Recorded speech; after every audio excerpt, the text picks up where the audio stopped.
Hello. Welcome. Episode 97. 97? Yeah. Oh, three more and we hit the big one double O. Yeah, 3 more. Apparently my forfeit's coming, so I don't know. Wow. He hasn't messaged me yet, so... He's not messaged me to where it is either. I'm just going to have to turn up and find out where it is. I'm going to have him for this. I want in. Apparently plans are in place, but you won't tell me any more than that. Okay, I'm definitely messaging him after this. Yes. Episode 97. No Vish. Will's back. Hello. Vish is taking a bit of a rest. He's got a lot on. Bless him. I'm fresh back off my holiday and I feel like a zombie. So good luck, mate. It's over to you today. And I've barely survived the week, so... Yes. Which brings us nicely on. So episode 97, we're going to talk about physical health. Yeah, I've had enough of mental health shit now. This could be a long episode. Maybe it's good that Vish isn't here. Well, he's been through a bit. He's had plenty of physical health Yes. obstacles. Thankfully, his are on the mend. Which is very good, and he's doing a lot better for it. Yes. Yours sound like they're just starting. And I'm just old. So let's start from there, shall we? I mean, we always say mental health is physical health and that your mental health can cause physical issues. Yeah. But at the same time, physical health is also mental health. Yes. So any issues you get physically absolutely are going to knock you. Of course so. Whether it's a broken leg that stops you going out and playing football for several weeks, months. Yeah. Or even if it's something, it could be really bad, it could be minor, but something that inconveniences you can cause you to spiral. Yeah, the knock-on effect is huge. Absolutely. As I found out this week, well, last week technically. Last week, yeah, you told me I was on holiday. Yeah. I know. Yeah. So, Sunday I was at work on an early shift. And, I mean, I had really bad heartburn the night before. I get really bad heartburn anyway because apparently I'm old. Yeah. So I decided, I know what's a good idea. I'll have an omeprazole because that usually works and stops me having heartburn throughout the day. So I had one of those, went to work. I started getting these really eggy burps. Oh, nice. Yeah, those ones. Those ones that everybody thinks you farted and it's just a belch. And it's really horrible. Yeah. I was like, ugh. So I basically spent the day trying not to throw up and having a bit of pain in my stomach. And I was like, something's a bit off here. Maybe I'm just hungry. Wasn't the case. I mean, I had some food when I got home and I was fine. Monday comes along. About 4 o'clock in the morning. I'm wide awake. Excruciating pain. Straight to the bathroom about 7 or 8 times in a row. Violently throwing up. Nice. Not just normal, violent. It was horrible, so I thought I was dying. One of those ones you have to retch from the back end all the way through. Oh, yeah. Yeah. Oh, yeah. Joe was saying it was like he's never heard anyone throw up like that. It was really loud. I was like, I couldn't control it. I'm very sorry. I'm just obviously very vocal. And so I did NHS 111 online because I couldn't be asked to talk to anyone. And it's like, call 999. I was like, Yeah. So I was like, well, that's what it's telling me to do. So I told Mum, I was like, because she said she was on her way home. I was like, well, I'm calling 999 because that's what it told me to do. So I did. And they were like, don't think you need an ambulance, but get yourself to A&E now. Pronto. Like now. And I was like, okay. So I get there, triage fairly quick, and then I'm just waiting for hours and hours and hours. By the time I actually get seen by the doctor, the pain's gone. Yeah. I was like, you're taking the fucking piss. Yeah. And I was like, right. And they said, come back tomorrow for an ultrasound. I was like, can you not just do it now? There's no one there. Can I just do it now? You got to come back and wait, though. So I was like, fine, okay. So then we walk up to B&M because Mum said she'd come pick up. Was that the same day? That's ringing a bell for me now. No, she was with me the whole time. It's another sign of old age. Ignore me. Ignore me. So we go home and then it acts up again. I was like, you're taking the piss. And then they sent me home with like a shitload of meds. And then Tuesday, I was like, okay, feeling a bit iffy, but better. Go for me ultrasound. She's taking 1,000,001 pictures with this ultrasound. I thought, well, you've obviously found something. I thought it was gallstones. Yeah. Which I'm relieved it isn't, but also at the same time, I thought, well, it's an easy fix. Yes. If it is, and that's it, done. So I'm sat there waiting, and then they've said, come back at 1 o'clock. So bearing in mind, my appointment was at like 11 or 11:15 or something like that. And they said, come back at 1. and we'll discuss the results with you. Okay. I'm like, that sounds concerning. Takes 2 hours for them to go over what they found. I was like, Jesus Christ, right, okay. So then I walk up to B&M. This is on the Tuesday now, I got it right now. Okay. So we got to B&M because we're bored. And I thought, well, there's no point me going home because, well, but then if I do go home, I'll have to come back. But anyway, went to B&M, had a mooch around. Mum came to pick us up, and as I'm waiting for her to pick us up, it goes full pout again. And I'm in like doubled over in pain. And I was like, oh, great. So then we go home for a bit because there's still loads of time. I was like, fuck it, I'll just go home. Tried to have a nap, couldn't have a nap, threw up again. Went back in, they've gone, right, okay, there's no gallstones. I was like, oh, Good lovely. news. Like, but it appears your pancreas is inflamed. I was like, right. Any idea what's caused it? No. Right. I was like, okay. And they're like, well, what? Are you on any medications? You taking anything? And I was like, well, I am actually on Wegovy because I'm trying to lose weight because I have no discipline. So that's helping. That was recommended to me. And then straight away went, that's caused it. I was like, that's a jump. That is a jump. It's very rare. I know it can cause it, but it's very rare. I was like, okay. And they said, and we've also found that your liver's got a bit of fat on it. I was like, okay, well, that's why I'm taking the Wegovy. Yep. Try and get rid of that, you know. And that was that. And then over the few days, it was just on and off. And so I just had the week off work. I was like, I'm not going into gamble. I'm not going to get any thanks for it. So I'm not gambling whether I'm going to heave or be in pain while dealing with some stupid idiot in the street. Yeah. And then I was doing some Googling, as you do. I was like, what can cause it? And then it said, yeah, okay, GLP-1s can, rarely. We said also, acid blockers can cause it. And that's when I thought, well, actually, come to think of it, on the Sunday morning when it all started, I had an acid blocker. Yeah. And the doctor advised me to have acid blockers. Yeah. He said, yeah, keep taking your omeprazole. Yeah. Not good advice. I've since had another injection. No issues. No issues. So it's the omeprazole. Right. So you just have to live with a bit of acid reflux for the time So being. I've just got to munch down on chalk, which I also have to be very careful with because guess what I'm prone to? Kidney stones, which are calcium. Wow. So I can't munch on loads of Rennies constantly because that is just basically pure calcium. Yeah. So right. Okay. So I need to invest in Pepto or Gaviscon. Yeah. Yeah. So yeah, I was like, right. And then, but I've been trying to get a GP appointment for the last couple of days, which has been unsuccessful because I want them to confirm if it is diagnosed fatty liver disease or just a slightly fatty liver normal. Yeah. Because they're two very different things. Yeah. And if it is fatty liver disease, I need follow-up and they need to really refer me to a dietitian. Treatment, please. Yes. So I can definitely reverse it because if it gets to the point where it starts having symptoms, it's from fault then. It's not, you can't reverse it then. And just to clarify, how old are you, Will? I'm 347. 26 big years, nearly 27. But wow. I'm 26 going on 80 apparently. Yeah. Yeah, it's not like when you get on the Wii Fit board and it tells you your actual age. Yeah, don't bother. Yeah. Deceased. Wow.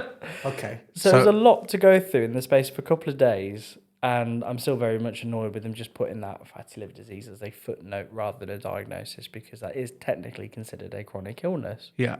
Even though it's reversible, it's still chronic because it can take fucking ages. Yeah.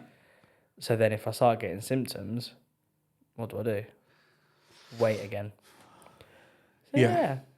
Okay, so we know and we've said that physical health impacts mental health and vice versa. So where's your head this week?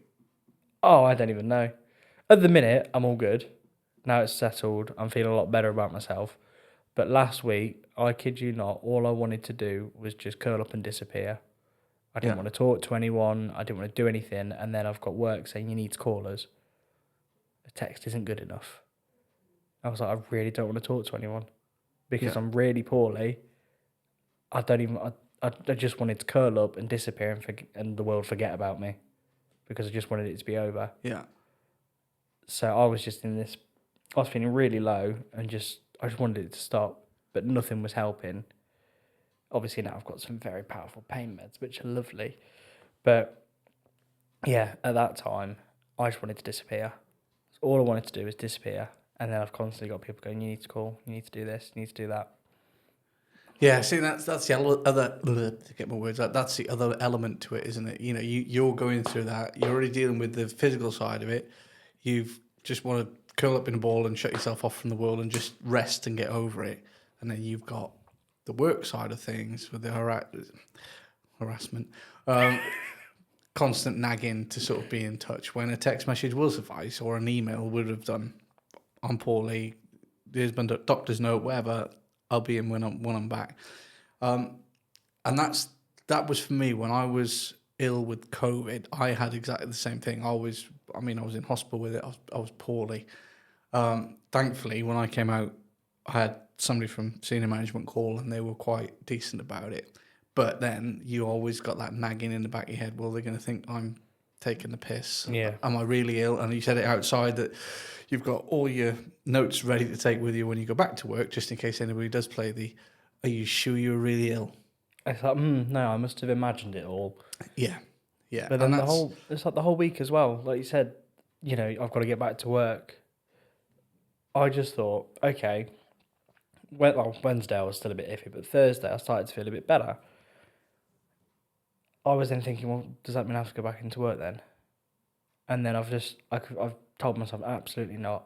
I said, I'm not going back in until I've had a few days absolutely clear, no hiccups whatsoever. Yeah. Because if I'm not fit to go back into work... And set yourself back again. That's then another occasion if I have to go off again. Yeah. And then it does look dodgy. Yeah. Because they look at the occasions, not why you're off. Yeah. So I said, I'll have the week. Even if I'm feeling better by the end of it, I'm going to have the week, and then I've got rest days to come up as well. And I'll come back fresh for earlies, not doubled over in pain. Yeah.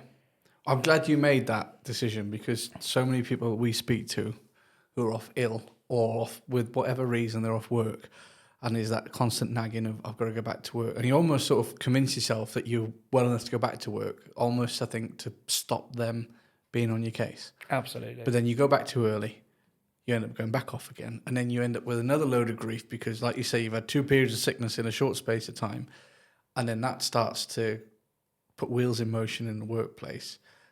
That then impacts on your mental health again because then you're more and more stressed. You can't focus on getting better because you're more worried about everything else going on in the background. Because you've got HR on your case. Yeah, yeah.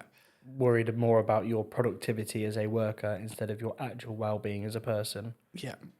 Because that's all you are at the end of the day to them is a number. Yeah.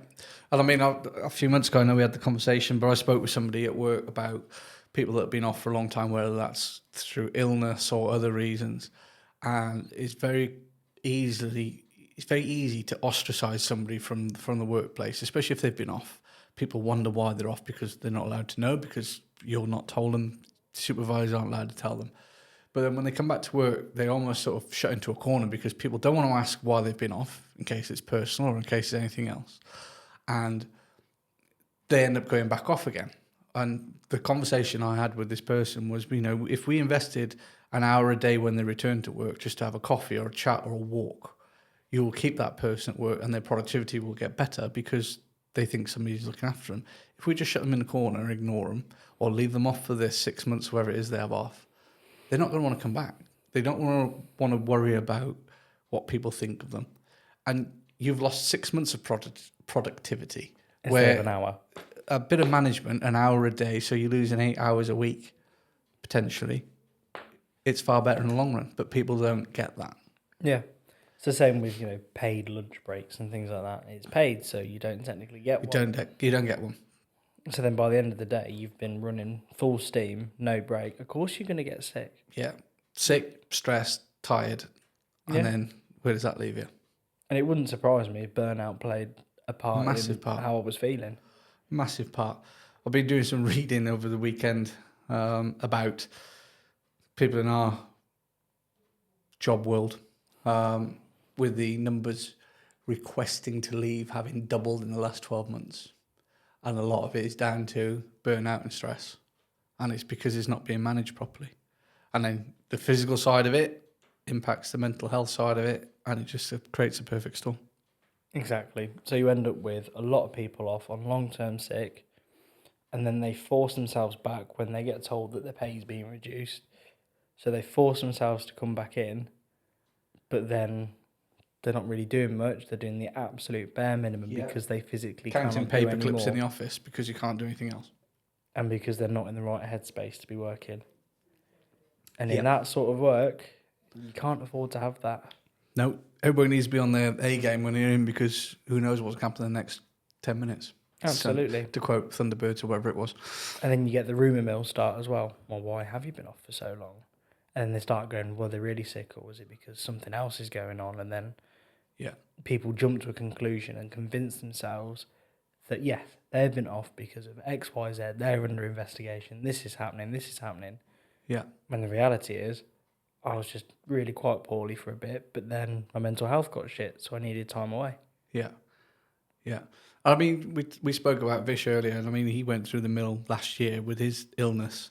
And I think he had that moment of realization. He was like, I need to get out of here and I need to make myself better. But to do that, I need to put things in place to allow me to get better. And it was stepping away from certain people, not being involved in certain things and giving himself the time to recover. And there are people listening to this that are probably in exactly the same situation of, I'm off work. I can't afford to be off work. I'm forcing myself back early. Management are on my case to go back early, whatever it is. But the realization that if you go in, you're setting yourself back. You need to be 99.9% before you go back to work, because otherwise it's just a vicious circle. Absolutely. It's like, if you think of it as a machine, I'd rather have a machine that stops for an hour a day, like you said, Yep. than one that's sort of kind of running and breaks down and then is off for ages. Yeah, and constantly breaks down. Exactly. Because you're not given a chance to get back to where you should be. And I think a lot of people forget this, and I'm still a very firm believer that every single person in a supervisory role, regardless of what job that is, whether, let's say it's in a ranked organisation, I think anyone who is a supervisory rank all the way to the top should be mental health first aid trained. Correct. I completely agree with you, and that was a part of the conversation I had when I got shut down. So, yeah. But for whatever reason, places might not be open to it, which baffles me. Yeah. Because you've done the course. Yeah. It's not massively difficult. No. Hey, what are you trying to say? Well, because you did it. Yeah, good point.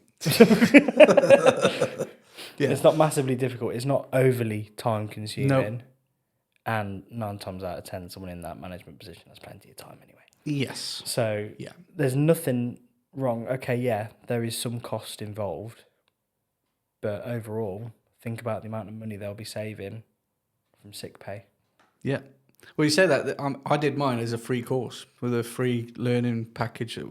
We got sent an email to the Back and Forth email inbox. Was a free course available for mental health first aid awareness and suicide and self-harm awareness. Did both those courses for free over a number of weeks. So there is ways of doing it without there being any financial implication.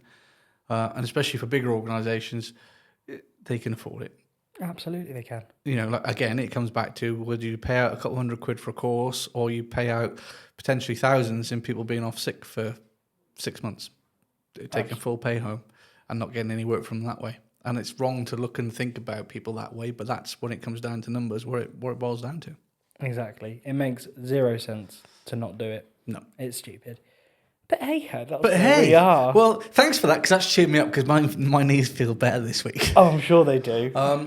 But joking aside, I know we take the piss out of my knees, but even that, it plays on my mind sometimes. You're trying to do stuff with the kids, or you're trying to just get involved and do stuff. And I have to sit down now. I'll do a bit, and I have to sit down. I'm like, Daddy just needs 5 minutes because my knees are wrecked. Crouching down on the floor, if I have to sit down, I'm like, trying to get back up again. So, yeah, it impacts everything that you do, and sometimes I even think about it.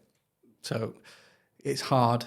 And I think the only way to do it is you have to sort of put your hand up and go, do you know what? There is something wrong. I don't feel right. I need professional opinion on this. Absolutely. I mean, it's like you said, you're telling your kids, I just need 5 minutes. because of you're telling them exactly why as well. Yeah. But then they're not going to go, he just doesn't want to play with us. He's going, no, his knee hurts. Yeah. Give him 5 minutes. Yeah. And while imagine they hound you as well. Like, come on. My kids have already adopted Daddy could have been a professional athlete if it wasn't for his knees. I get all that shit. But the same as, we said it on here before, if you feel physically ill, like you have last week, like Fish was, you go and ask for help for it. But then when you're struggling mentally, why don't we ask for it so easily? Yeah. Why don't we think, my knees need fixing, my pancreas needs fixing. We'll go and see, Doc, this is going on, can you sort this out? My head needs fixing. I don't want to talk about that. Yeah, exactly. You know, your brain is a part of your body. Of course it is. Let's work on it. Yeah. And it's, as well, that, like we said, that period of physical sickness, 9 times out of 10, I think any time I've actually been ill, afterwards I go through a little bit of a low phase because my body is completely worn out. Yeah. So then I feel mentally drained. So then I need, there's the days where I'm actually ill, but then there's a couple of days after where I'm not physically ill, but mentally I'm drained. But then it's in that time, for whatever reason, that we go, back to work. Yeah. And I think it's because you when you're physically ill and you take that first initial bit of time off, that's the first time you've had to rest properly in a long time. And all of a sudden, it's not just those aches and pains, it's everything else and all the other stress that starts to seep out of you. And then you think, I'm in a pretty bad way at the minute. And like you say, the tiredness and the emotions and then come out and you're like, actually, is the mental stuff more difficult to deal with or more harder to get past than the physical stuff? Because you can repair, you'll heal, but it's the scarring that goes on in the head. I think I've spent a lot of last week asleep. Yeah. I've not really done anything like I would do normally on my days off. Yeah. Normally, I'd try and find at least a few hours a day to go out and do something, whether that's go for a walk or just whatever. Yeah. I spent most of the week really tired. I mean, that's when it first started. I think I finished work on Sunday, and while I was feeling physically okay, I felt really, really, really tired, a lot more than I should have, which I didn't think much of at the time, but looking back, I'm thinking, my body knew. Yeah. It knew. And I'm a strong believer in that. Your body will tell you what it needs. And if you need to sleep for 12 hours, you sleep. Because, again, we've said it before, the reason the military use sleep deprivation as a tactic is exactly that. Because without sleep, you can't function. Everything just blurs. I mean, I've worked night shifts and I've been that tired. I'm driving down the road and wheelie bins have moved on their own. They haven't, but it's just I'm that tired that it looks like wheelie bins are moving. Yeah. And you kind of think, fuck me, I need to slow down and rest because I'm clearly too tired to be doing this. I had it instilled in me a long time ago that if your body's telling you you need to rest, you rest. If there's something wrong, you do something about it. But then that's when I come back to, we don't pay the same attention to our heads as we do physical ailments. Absolutely. And that's what we need to change. Because, I was sat at Joe's after work, because you normally go and just see his mum have a cup of tea for a bit. And I was absolutely fine. And then just literally out of nowhere, my body just went, ugh. Yeah. And I was sat there like this, eyes completely closed. I could barely keep them awake. And I was like, what the... It was like, it was really weird. So then on the way home, I barely remember the drive home. Probably shouldn't have driven home, but I did. I think I had one eye open at most. Yeah.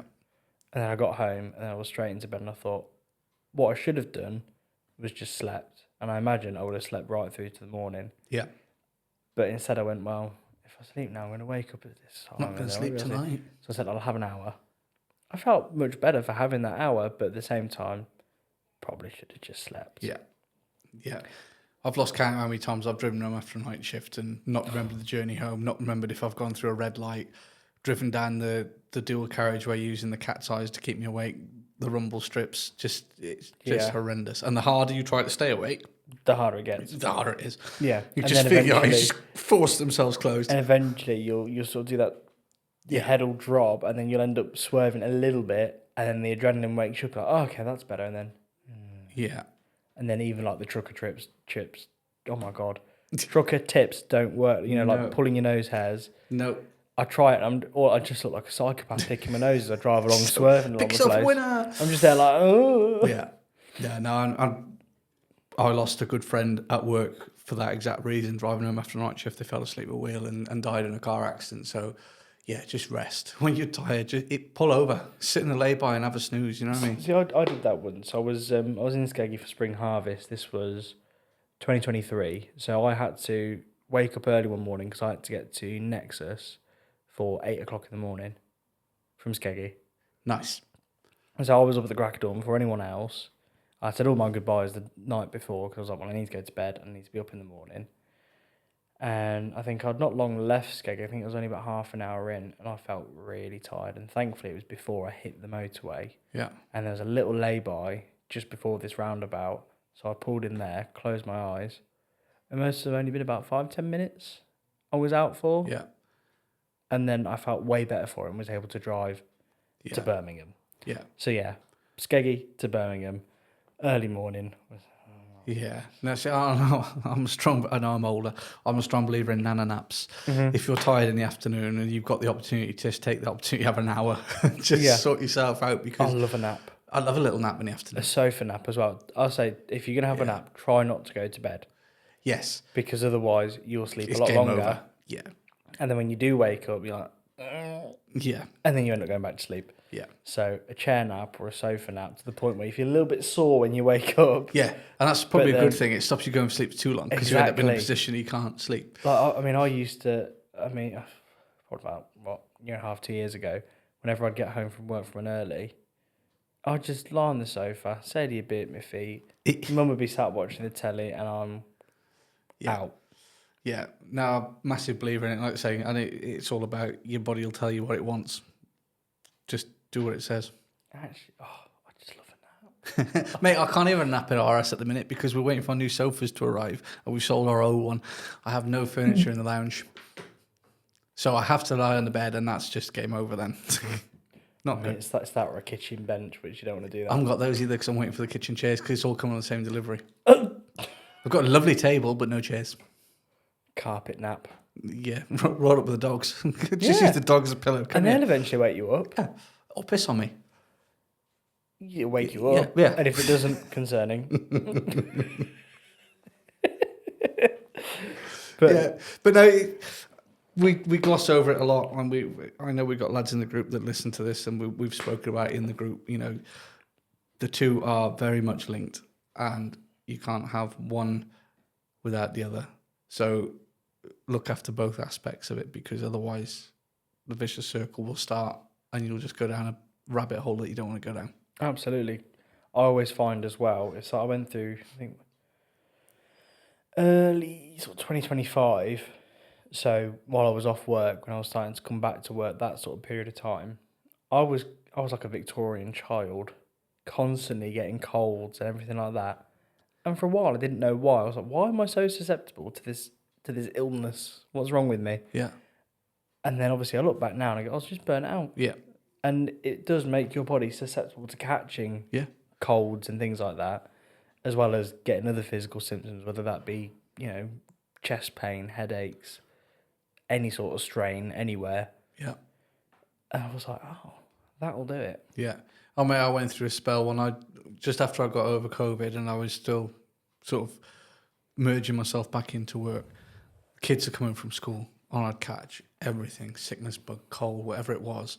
I'd go down with it. Every week you'd be like, oh God, I'm feeling rough again. And it is, you just need that time to recover properly and sort yourself out. I mean, we were on holiday last week, and the kids were in the pool, and teaching the kids to swim in bits and pieces. They got on great with it. And Jen and I were sat there like, we're going to join the gym when we go home. And we've made a conscious decision that we're going to... Theo wants to get into his athletics. Ray wants to go and do some classes, and she's doing 11 plus stuff now at the minute. So it gives us that time that we can actually put them in their classes and have an hour to ourselves in the gym and start to look after ourselves a little bit more and get ourselves fitter. And then that will pay dividends in looking after the kids. I mean, this will shock you. I've got a gym membership now. Wow. I know. Wow. Shock. For the first time in about Breaking 6 news. years, yeah. So I've only been once, Okay. mainly because I was ill. I did fully plan on going last week, but I thought I can't. I just can't. So that's going to change. Now this week is different. I will go this week. But the first session, I came home, I couldn't move my arm. Yeah, but you know, when I was playing rugby in bits and pieces, I used to look forward to those sessions. You only go in, you beast yourself, and the day after you get the DOMs, and you kind of like, I can't move my arms, or I can't stand up. It's a satisfying But pain. it's like, I've worked for that. Exactly, yeah. Yeah. I always say that it's a really weird but satisfying pain. Like, it doesn't hurt if it hurts, like really hurts something. Then you stop. damage something. Yeah. But like, it was just really achy, and like you could just tell it was like, oh, look at that. Yeah. But no, Yeah. I do have a gym membership, and I will use it because I pay fucking enough for it. Yes. Yeah. That's what we looked at and sorting out when we get back. And the other side of that is that we're going to do the London to Brighton cycle ride next year. And shout out to Kev's mate, who's generously gifted a Boardman road bike for me this week to have ready for the bike ride, because apparently I'm not allowed to take my electric bike because that's cheating. That is cheating. I'll use it. Yeah, so yeah, the other reason is I want to get back in the gym. I've got to get some fitness back to do that, because I think it's 82 miles or 83 miles, I think, London to Brighton. No, it's not too bad. It's just a bit hilly. Yes, yeah, apparently the last section of it is the hardest bit as well, so you've got that to look forward to at the end of the climb. I was going to say, the section by London is going to be the flattest. Yeah. That area of the country in Norfolk is really flat. Yeah. And then you go that way. And it just goes like that. Whoop! Yeah. So that's something to look forward to, and it's a bit of a drive. With Theo getting to the point where he is now, he wants to be involved in football, he wants to be involved in athletics. So it'd be good to get involved in that and be able to do a bit with him. So it's good to get him started young. Yeah. So then as he gets he older, can have he will knackered be knees like me when I'm older. and then you can rib him. Yeah. I'll drive the support van. It's fine. Yeah, we're gonna. Yeah, I'll take need your some camper. support vehicle. Yeah, no. With your fancy custom sticker on it. Hey, I tell you, it's been a treat this week. It hasn't put a foot wrong. Nice to drive, fully loaded. It was perfect. I'm well happy with my purchase. I'm very jealous. But yeah, so no Vish. Vish is hopefully back next week. New things for us next week. Everything's changing. Mm-hmm. So for those of you who are in the know, we record this on a Tuesday afternoon for it to go out on a Thursday. Next week, we're starting to record at 9:30 in the morning on a Tuesday. So it'll either the energy levels could be different. It could either be nice, relaxed, nice start to the morning for us, or it will prove to be pure chaos. And Yeah. I think I'll be all right, because obviously Jen's starting a new job, which is brilliant. Looking forward to that, because it's something she deserves and she's worked hard for. She starts that, so I've got to do the school run before coming in for the podcast. So I should be awake. You'll be rolled by up the time I get in. Drop the kids off, kick them out, drive straight here. Fish is only going to roll over the road, so that'll be Lucky interesting. bastard. Whereas me, it'll be a bit harder for me to get in, Yes, because now certain shifts will just cover it all yes. together. But that's we'll fine. get there. We'll We'll manage. get there. We'll manage. I'll send in a voice note if I can remember. Yes. So yeah, that could be interesting. So as of next week, we'll be in here in the morning. See how that works out. I've also started planning Christmas. Oh, the Christmas soiree at the church. I am. I'm getting a grip on it this time. I've got Grace helping me, George's girlfriend. Yeah. She's helping me because she is 1,000 times more organised than I am. And as organised as it seemed last year, yeah. Which it was to begin with, and then it all went tits up because some people I'd asked to do some things did not do those things. So then I was running around last minute trying to sort it, and it all went a bit wrong. But that's going to be different. I don't think it went wrong. I think it was better last year than the year before. It was just chaos. So this year you've got to improve again. No pressure. Well, I'll put it on Grace this time. Yeah. So she's helping me plan it. So what sort of stall, if we're going to have some stalls at the back, what we can and can't do. Obviously, I don't want to overload it too much, because for those of you who have been, it's not the biggest church. And although I suppose, I had an idea. Could maybe put 1 or 2 stalls, even though it's cold, outside. Yes. This could work. Not in the car park, because what that's about in the building with the toilets on? No. Okay. Scratch that idea. Yeah, no, we can't. Okay.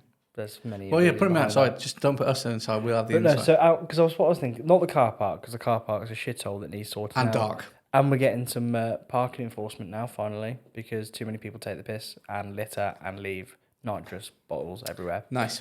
So now we're getting some proper cameraed up parking company to do it for us, and we'll get a cut of it. So I've said any money we get from that, from parking fines and pay to park and all that jazz, will go towards maintenance of that, because it needs doing, because it's quite literally sinking. Yeah. Good. So I'm thinking we'll have some stalls on the green area just outside the main doors and on that path. Yeah. Force people through it. Yes. I like that. Look at us. We're in August and we talk about Christmas. How organised are we? Oh, I'm still not organised. Well, I'm thinking about it. I'm thinking about it. May have some news in the next couple of weeks about a new venue for the Coventry Social Night. Had a conversation with JB today. Him and I are going to go and speak to somebody later this week about that. So keep your ears peeled. The app is sat waiting Google approval. I know, I saw that email come through randomly saying, Yes, there was... it got rejected first time because they said it wouldn't load. However, I think it may be Google being lazy.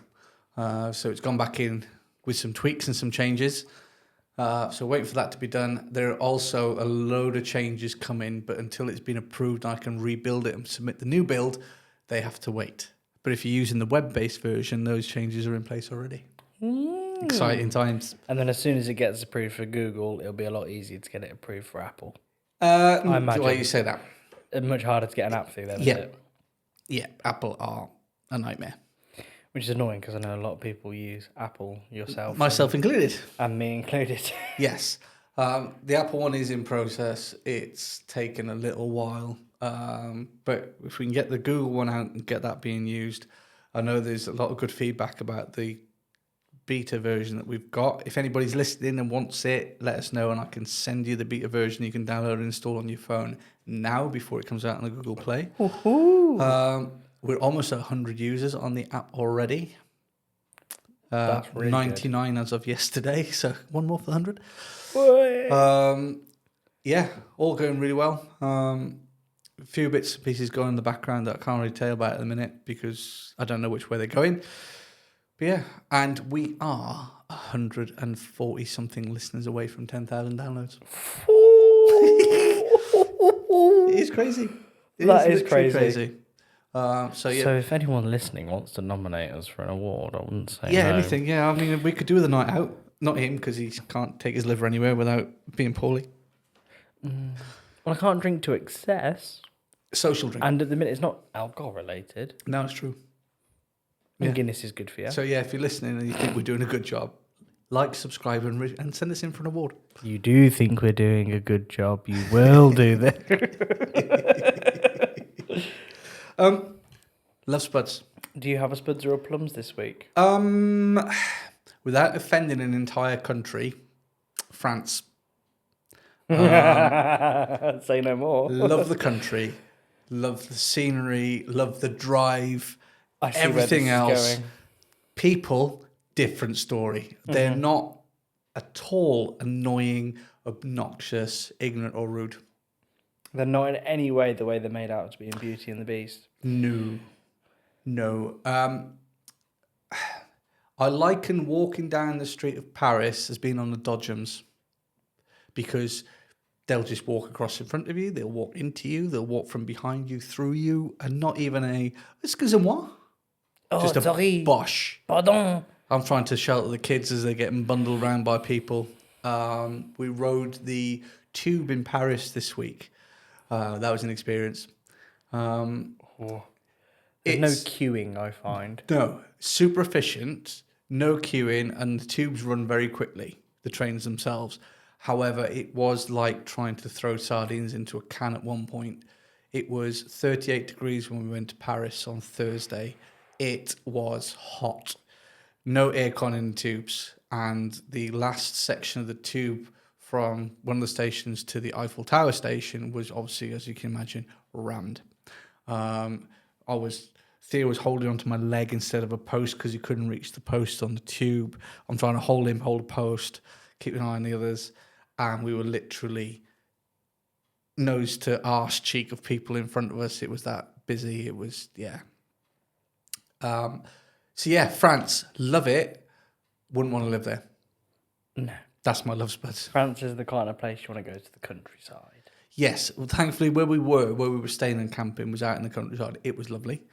I got bitten a few times by some insects, which was not so nice. But I get that wherever I go. I'm just seem to be a mosquito attractant. Just a tasty snack. I just, you know what I mean? They like what they see. But yeah, where we were, countryside was beautiful. And if I had to live somewhere, that would be the part of France I would live in, would be out in the sticks. But yes, French people are my love spuds this week, putting those into room 101. And we've now been cancelled in France. Yes. Well, I checked actually when I was away, and the only person to download it was me. Last but now week's it's episode. download from France. Love spud on the plum. I have a love spuds. Oh, okay. I know. It's a shame it's not a love plums. But anyway, people who go to hospital who do not need to go to hospital that cause me to wait ridiculous amounts of hours for no apparent reason. Yeah. So when I went, obviously, as you know, A&E is a free-for-all at the minute. Yes. And the people who work there are trying their absolute hardest to try and prioritise people. Yeah. And who they see first. By giving you, they've started doing the little slips. I don't know if you knew that. I didn't know that. Like So when we when you- triage major trauma incidents and we put little tags on people. Similar, Yeah. but they've not quite got to that point yet. Okay. So that when you speak to the charge nurse before you even walk into A&E, Yeah. she'll say, right, why are you here? Is that on the little computer terminal at the Yeah. door? Yes. Okay. She'll go, why are you here? So you tell her not why very you're well. here. I couldn't really talk, so Mum had to do the talking for me. I felt like I was a child again. She then writes down very basic what it is you're here for, whether it's, it could be abdominal pain, headache, stub toe, whatever. And then there's a number 1 to 5, and she'll tick that. Okay. I think 5 might be quite severe, so they Okay. put you towards the top of the list, and 1's like, you shouldn't really be here. Yeah. Take So some paracetamol. you're an come back alcoholic tomorrow. who's fallen over and got a graze on his elbow. Yeah.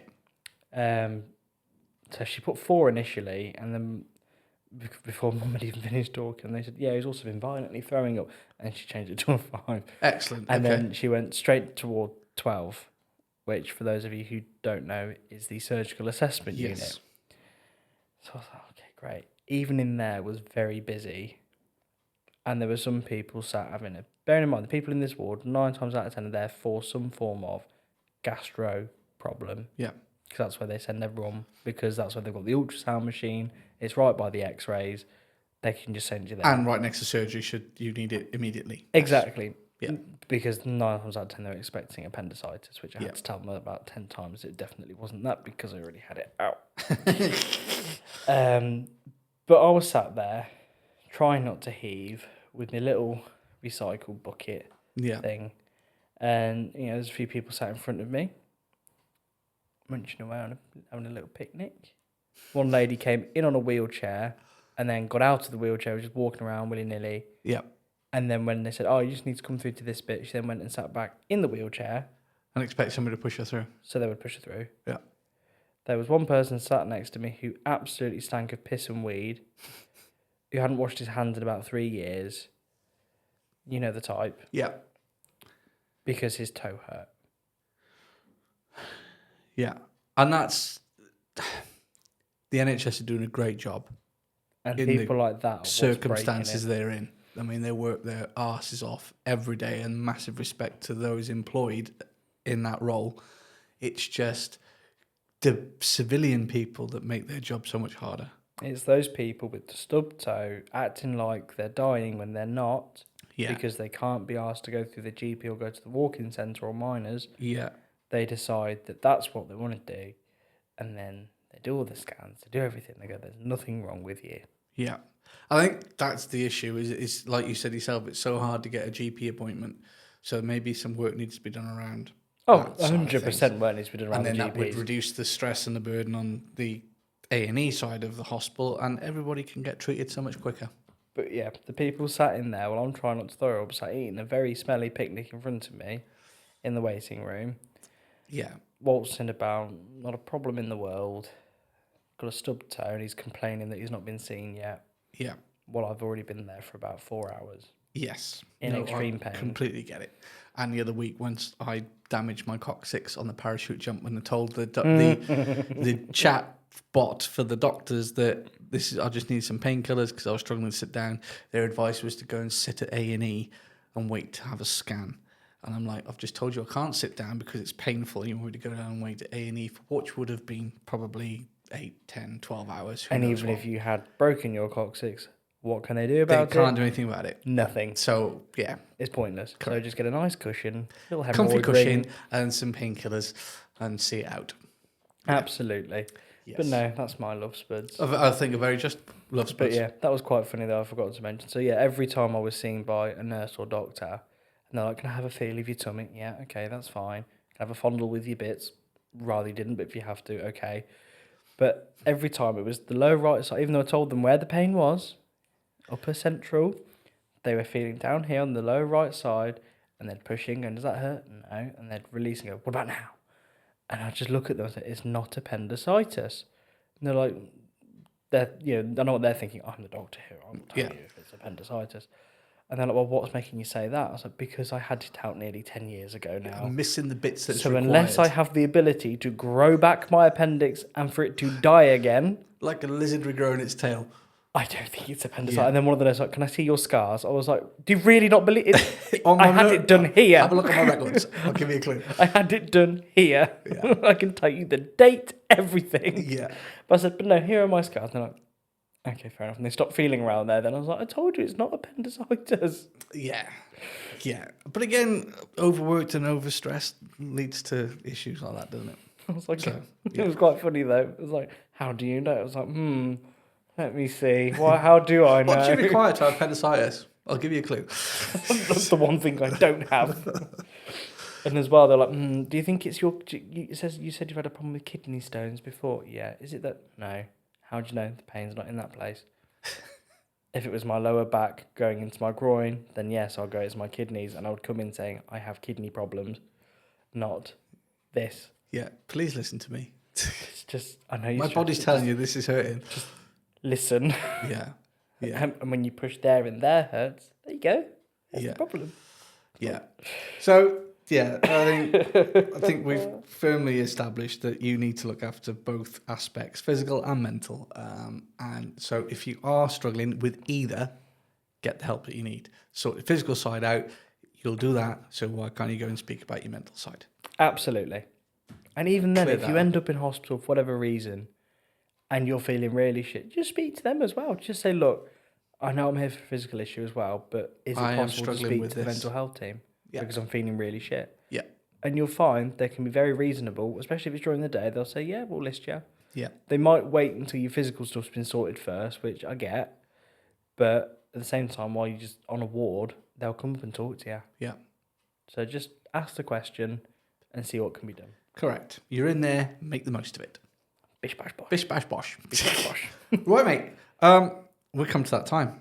It is that time. I know you've not been in for a little while. So the pressure's on. Who's starting then? You start. Okay, see you next Thursday. Yes! Simple as that. I needed that short time to think. Good story.